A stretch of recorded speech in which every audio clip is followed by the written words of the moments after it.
دل کی بہار میری مراد جناب محمد رسول اللہ صلی اللہ علیہ وسلم کی ذات گرامی ہے۔ کچھ نہیں تھا، اللہ تعالیٰ کی ذات موجود تھی۔ کچھ نہیں رہے گا، اللہ کی ذات پھر بھی موجود ہے۔ باقی ہر ایک کو فنا ہے، صرف اللہ کو بقا ہے۔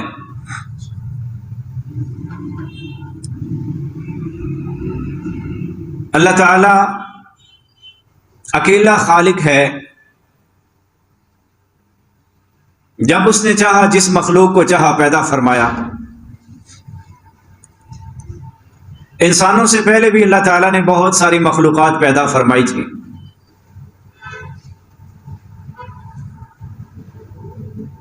اول ما خلق اللہ القلم، سب سے پہلے اللہ تعالیٰ نے قلم کو پیدا کیا۔ اسی طرح جو چاہا رب تعالیٰ پیدا فرماتے گئے۔ فرشتوں کو پیدا فرمایا، علیہ السلام، جنات کو پیدا فرمایا، اور پھر رب تعالیٰ نے انسانوں کو، بشر کو پیدا کرنے کا ارادہ فرمایا۔ تھوڑا سا فرشتوں کے سامنے اظہار کیا کہ میں بشر کو پیدا کرنے والا ہوں۔ تو فرشتوں نے کہا کہ ہم تھوڑے ہیں تیری عبادت کے لیے، وہ زمین میں آئے گا، فساد کرے گا، قتل و غارت کرے گا۔ رب تعالیٰ نے فرمایا جو میں جانتا ہوں تم نہیں جانتے۔ پھر اللہ تعالیٰ نے ہماری انسانوں کی بنیاد رکھی۔ خلقتہ بیدیہ، اللہ تعالیٰ نے بشر کو، انسان کو، آدم علیہ السلام کو اپنے ہاتھوں سے پیدا فرمایا، شرف دیا، مقام دیا، عزت دی۔ پھر رب تعالیٰ نے پوری مخلوق میں سے انسانوں اور جنات کو امتحان کے لیے چن لیا۔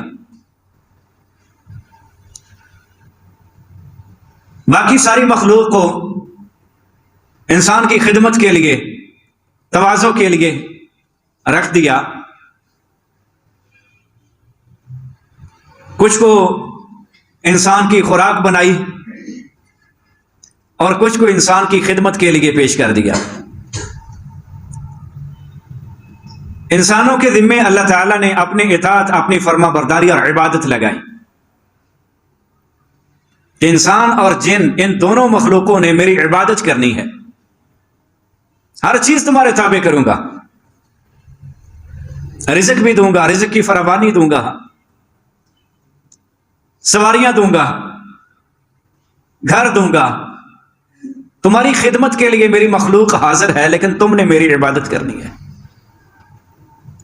ساتھ اختیار بھی دے دیا کہ اگر یہ نافرمانی کرنا چاہیں تو یہ کر سکیں، کیونکہ رب تعالیٰ نے یوم القیامہ مقرر کیا، قیامت کا دن، جس دن انسان کی زندگی کا حساب کتاب ہوگا، اور اس کے بعد جزا و سزا ہے۔ کچھ خوش قسمت جنہوں نے دنیا میں رب تعالیٰ کو راضی کرنے کی کوشش کی، ان کے لیے رب تعالیٰ نے جنت کا بندوبست کیا ہے، جو چاہیں کہ ملے گا۔ اور کچھ نافرمان جنہوں نے رب تعالیٰ کی تعلیم کو بھلا دیا، نبیوں کی پڑھائی ہوئی تعلیم اس کو پس پشت ڈال دیا۔ ما قدر اللہ حق قدرہ، نہ رب تعالیٰ کی قدر کی جو قدر کرنے کا حق تھا، نہ رسولوں کی قدر کی جو قدر کرنے کا حق تھا۔ اللہ تعالیٰ نے ان کے لیے جہنم تیار کی ہے، لیکن سب سے پہلے رب تعالیٰ نے حجت قائم کی ہے۔ ہر دور میں رب تعالیٰ نے انسانوں کے اندر، اسی بشر کے جنس کے اندر سے رسول، پیغمبر بھیجے، نبی بھیجے، اور ساتھ اپنا پیغام کتاب کی شکل میں، وحی کی شکل میں بھیجا۔ انبیاء کرام علیہم السلام اپنے اپنے دور میں رب تعالیٰ کا پیغام انسانوں تک پہنچاتے رہے۔ توحید کی دعوت دی، رب تعالیٰ کی ذات کی پہچان کروائی، شرک سے متعارف کروایا کہ یہ شرک ہے، اللہ تعالیٰ کی ذات وحدہ لا شریک ہے، اور رب تعالیٰ نے علیہ السلام یہی قانون اور دستور بنایا کہ تمہارا دین، تمہاری شریعت وہ ہے جو میں نبی کے ذریعے تم تک پہنچاؤں، اپنے رسول کے ذریعے جو پیغام تم تک پہنچا دیا وہ تمہارا دین ہے، اسی پر تم نے اکتفا کرنا ہے، اسی پر عمل کرنا ہے۔ اگر ادھر ادھر سے کوئی پیغام تم تک پہنچے تو وہ میری طرف سے نہیں ہے، میری طرف سے وہی پیغام ہے جو رسول کی زبان سے، پیغمبر کی زبان سے، نبی کی زبان سے تم تک پہنچے گا، وہ دین ہے، اور اسے ہی دین حق کہتے ہیں۔ میں تو کہتا ہوں کہ صحابہ کرام رضوان اللہ علیہم اجمعین بڑے خوش قسمت لوگ تھے۔ اس دور میں فتنہ نہیں تھا، آج فتنہ بہت ہے مسلمانوں کے اندر۔ صحابہ کو پہچان تھی کہ یہ دین ہے اور یہ بے دینی ہے، یہ اسلام ہے اور یہ کفر ہے، یہ عیاں تھا، واضح تھا صحابہ کے سامنے کہ دین اسلام وہ ہے جو اللہ تعالیٰ نے قرآن میں نازل کر دیا یا محمد رسول اللہ صلی اللہ علیہ وسلم نے اپنی زبان سے بیان کر دیا ہے۔ قرآن اور حدیث یہ دین ہے، اسی پر عمل کرنا ہے، اس کے سوا کوئی دین نہیں ہے، باقی کفر ہے۔ اسلام قرآن اور حدیث کا نام ہے، اور جو قرآن اور حدیث کو چھوڑ دیتا ہے اور رستہ ہی کوئی نہیں ہے حق کا، دین حق یہی ہے، اور کفر ہی کفر ہے۔ اور یہ دین خالص تھا، اس میں بدعات خرافات نہیں تھی، کیونکہ اللہ کے رسول صلی اللہ علیہ وسلم موجود تھے۔ کوئی بھی معاملہ درپیش ہوتا، صحابہ کرام رضوان اللہ علیہم اجمعین اللہ کے رسول صلی اللہ علیہ وسلم سے دریافت کر لیتے، آپ حدیث بیان کر دیتے تھے۔ بدعات اور خرافات کا وجود نہیں تھا، عیاں تھا کہ یہ دین ہے اور ادھر کفر ہے، یہ اسلام ہے اور ادھر کفر ہے۔ اسلام کے کسی مسئلے میں اختلاف نہیں تھا، یہ حق ہے نہیں ہے، جو اللہ کے رسول صلی اللہ علیہ وسلم نے پہنچا دیا ہے قرآن کی شکل میں اور اپنے فرمان یعنی حدیث کی شکل میں، وہ دین ہے، اسلام ہے۔ اس وقت مین پرابلم جو سامنے درپیش ہوتی تھی وہ گناہ کی تھی۔ یہ صغیرہ گناہ ہے، اس کے قریب نہیں جانا، یہ کبیرہ گناہ ہے، اس کے قریب نہیں جانا۔ گناہ بھی واضح تھے، نیکی بھی واضح تھی، ہر انسان کو پتا تھا کہ یہ کام کریں تو گناہ ہے، یہ کام کریں تو نیکی ہے، کیونکہ فتنہ نہیں تھا، بدعات و خرافات نہیں تھی۔ میں تو کہتا ہوں کہ بڑی آسانی تھی، کاش کہ ہم اس دور میں پیدا ہوتے اور اللہ کے رسول صلی اللہ علیہ وسلم کی زیارت کرتے اور ڈائریکٹ ان سے دین لیتے، مزہ آتا کیسے دین پہ عمل کرنا ہے۔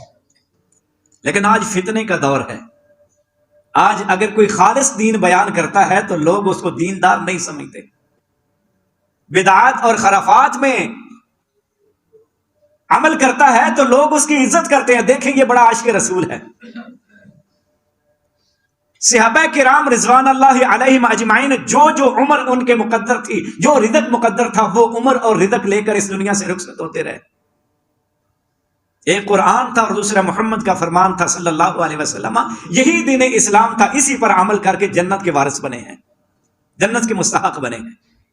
الیوم اکملت لکم دینکم واتممت علیکم نعمتی ورضیت لکم الاسلام دینا، آج کے دن میں نے اپنا دین اسلام مکمل کر دیا ہے، اپنی نعمتیں تم پر پوری کر دی ہیں، اور میں دین کو اسلام بنا کر مان کر راضی ہو گیا ہوں۔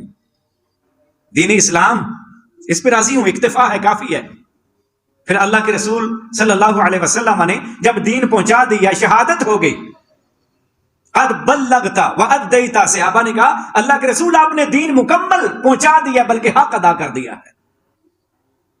فرمایا اللہم اشہد، اللہ تو بھی گواہ ہو جا، جو دین ہے اسلام ہے وہ مکمل ہو گیا ہے۔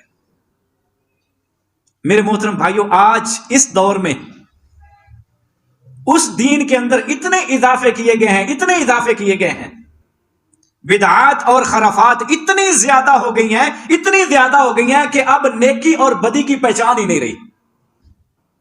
بدعات کو نیکی کا نام دیا گیا ہے، جتنی بھی رسومات نئی تراشی ہوئی عبادات، اگرچہ اللہ کے ہاں وہ قبول نہیں ہے، جن کو لوگ عبادت کا نام دیتے ہیں، وہ عبادت نہیں ہے جو اللہ کے رسول صلی اللہ علیہ وسلم کے دور میں نہیں تھی۔ عبادت وہی ہے جو صحابہ نے کی، صحابہ کے دور میں تھی۔ بعد میں کوئی نیا دین، نئی عبادت نہیں آ سکتی۔ اللہ اکبر کبیرہ۔ دین تو مکمل ہے، اب چاہیے تو یہ تھا کہ قیامت تک لوگ اسی پر اکتفا کرتے، قیامت تک لوگ اسی دین پر اکتفا کرتے، اسے کافی سمجھتے۔ اگر وہ کافی نہیں ہے تو اللہ کے رسول صلی اللہ علیہ وسلم کو مزید زندگی ملتی، آپ جو بقایا اگر کوئی دین رہتا ہے تو اس کو پہنچاتے، یا کوئی نیا نبی آتا، جبکہ آخری نبی محمد رسول اللہ صلی اللہ علیہ وسلم ہے، دین اللہ نے مکمل کر دیا ہے، تب اللہ کے رسول صلی اللہ علیہ وسلم کو اس دنیا سے اٹھایا ہے۔ خالص دین کیا ہے؟ خالص دین وہی ہے جو اللہ کے رسول کی وفات سے پہلے بیان کر دیا گیا ہے، قرآن کی شکل میں اور محمد صلی اللہ علیہ وسلم کی زبان کی شکل میں۔ قرآن و حدیث کا نام کیا ہے؟ دین اسلام۔ اور یہ کامل ہے، مکمل ہے، اکمل ہے، اس میں کسی قسم کی گنجائش باقی نہیں ہے۔ اور یہی چاہیے کہ قیامت تک، آخری انسان تک اسی قرآن اور حدیث کو دین سمجھے اور اسی پہ عمل کرے۔ جو اللہ کے برگزیدہ نیکوکار اولیاء اللہ، علماء، دین کو جاننے والے، ان سے یہی قرآن اور حدیث پوچھے اس معاملے میں میں نماز پڑھنا چاہتا ہوں، نماز کا طریقہ مجھے بتائیں جو اللہ کے رسول صلی اللہ علیہ وسلم نے صحابہ کو بتایا تھا۔ خود مطالعہ کرے، علماء سے پوچھے، فَاسْأَلُوا أَهْلَ الذِّكْرِ إِن كُنتُمْ لَا تَعْلَمُونَ، اگر تمہیں علم نہیں تو اہل ذکر سے پوچھ لو، علماء سے پوچھو۔ لیکن پوچھنا کیا ہے؟ اللہ کے رسول کے دور کا اسلام، صحابہ کے دور کا اسلام۔ نماز کا طریقہ وہی پوچھے کہ جو قرآن اور حدیث میں ہے، وہی طریقہ مجھے بتا۔ روزے کا طریقہ وہی پوچھے کہ جو اللہ کے رسول صلی اللہ علیہ وسلم بیان کر گیا، مجھے وہی طریقہ قرآن و حدیث سے بتا۔ حج کا طریقہ وہی پوچھے جو اللہ کے رسول صلی اللہ علیہ وسلم دے کر گئے ہیں۔ زندگی کے ہر لمحے میں جو بھی ضرورت پڑی ہے، عبادات ہے یا معاملات ہیں، ہر معاملے میں سامنے صحابہ کا دور، اللہ کے رسول صلی اللہ علیہ وسلم کا دور رکھیں کہ وہ دین مکمل ہو گیا تھا، مجھے اس سے دلیل چاہیے۔ قرآن کی حدیث پیش کریں، قرآن پیش کریں یا حدیث پیش کریں، یہ دین اسلام ہے۔ لیکن صحابہ کا دور ایسے گزرا ہے، اللہ کے رسول صلی اللہ علیہ وسلم اس دنیا سے رخصت فرما گئے، کسی نے یہ نہیں کہا کہ اب اللہ کے رسول چلے گئے ہیں، اب جو ابو بکر نے بیان کرنا ہے وہی دین ہے۔ کسی نے نہیں کہا جو عمر نے بیان کرنا ہے وہی دین ہے۔ کسی نے نہیں کہا جو حضرت علی نے بیان کرنا ہے وہی دین ہے۔ کسی نے نہیں کہا جو عثمان کہیں وہ دین ہے۔ ہر صحابی کا موقف یہی تھا، دین وہ ہے جو قال اللہ وقال رسول ہے، جو اللہ نے بیان فرمایا، نازل فرمایا اور رسول اللہ صلی اللہ علیہ وسلم نے بیان فرمایا، وہ ابو بکر کی زبان سے مل جائے، عمر کی زبان سے مل جائے، عثمان کی زبان سے مل جائے، علی المرتضیٰ رضوان اللہ علیہم اجمعین یا دیگر صحابہ، کسی ایک صحابی کی زبان سے وہ دین ہمیں مل جائے، ہم اس پہ عمل کریں گے، یہ دین اسلام ہے، یہ خالص دین ہے، اور یہ بہت کم ملتا ہے۔